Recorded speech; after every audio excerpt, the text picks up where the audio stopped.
Hi, and welcome back to the Global Markets Advisor today. Today we're looking at developed economies, meaning the West, largely, have challengers at their door.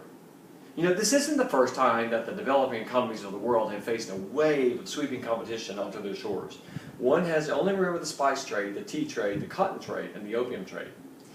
The enterprising BRIC economies, otherwise known as Brazil, Russia, India, and China, have always figured prominently in the world of commerce, and especially as of late, there's been a resurgence of competitive tension amongst its players. The balancing of trade has continued to shift backwards and forwards. There have been pre-industrial revolutions starting, societies opening up, and then closing down as well, as China did in the early 1900s. The ability to supply more developed economies has always provided these economies and all of the developing economies of the world the opportunity to learn and to grow. The smart challengers from within these countries would seize their opportunity, as entrepreneurs do, when they see the opportunity. They soon begin building upon their innate advantages in their domestic landscape, and then they add to this. They add their acquired world knowledge and their acquired resource, and then they simply allow their ravenous hunger for success to propel them forward. This has happened to the USA in the 1960s when the Japanese suppliers became ever so powerful and competitive against the world's best. Japan ended up becoming the world's best, growing from the world's fourth largest economy in 1960 to the second. The BRICS are repeating the same thing. However, they are on a much larger scale with more serious ramifications.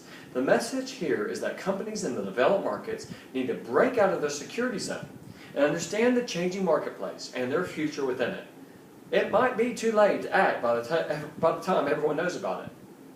Questions being asked: can a company in the BRIC economy with a revenue of $1 billion US dollars or even $100 billion US dollars actually be a threat to our large firm? Or how can a factory with a payroll of 20,000 Chinese workers without automation ever match our volume? This widget producing company in Shenzhen, will it ever be able to become a world-class brand? And the answers are yes, yes, and yes.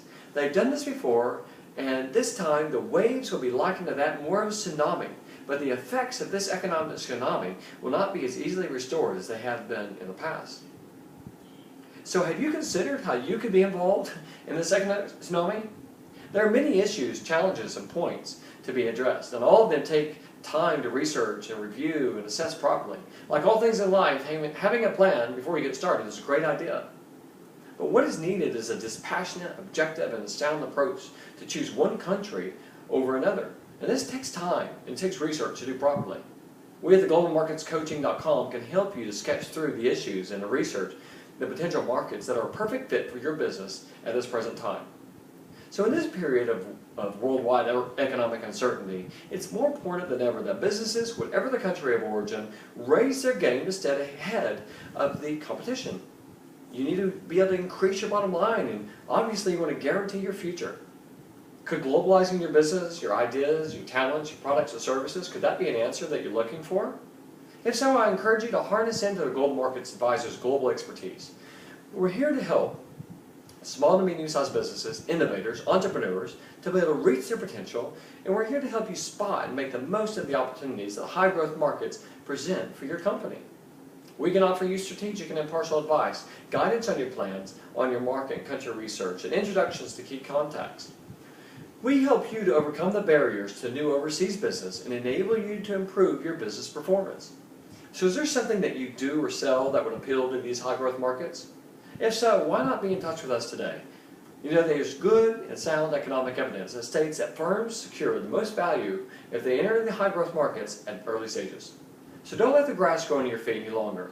Familiarize yourself with these countries. Saturate yourself with everything you can find out about these new economic powerhouses and get your business ready for international expansion. So I encourage you to investigate your opportunity. One way you can do this is by joining one of our Market Opportunity Masterclasses, in which we spend a half a day analyzing the markets and the opportunities that exist in the global arena. You can register your interest on the globalmarketscoaching.com website. Within these masterclasses, we enable you to answer some of the following questions. So how do you get started? What should you research first? Which market is the best fit for you? What will you need? What are your options? What skills and knowledge will you need to develop to be successful? Have you thought about your global expansion possibilities? You know, it's my hope that you find great success in your global business pursuits. If we can be of any help in that market research or market entry and strategic direction, business planning, or if you would like to explore one of our chief services by being coached by one of our team on your path to globalizing your business or entrepreneurial plan, then be in touch with us today at theglobalmarketscoaching.com. Our focus is on the emerging economies, notably the BRIC countries.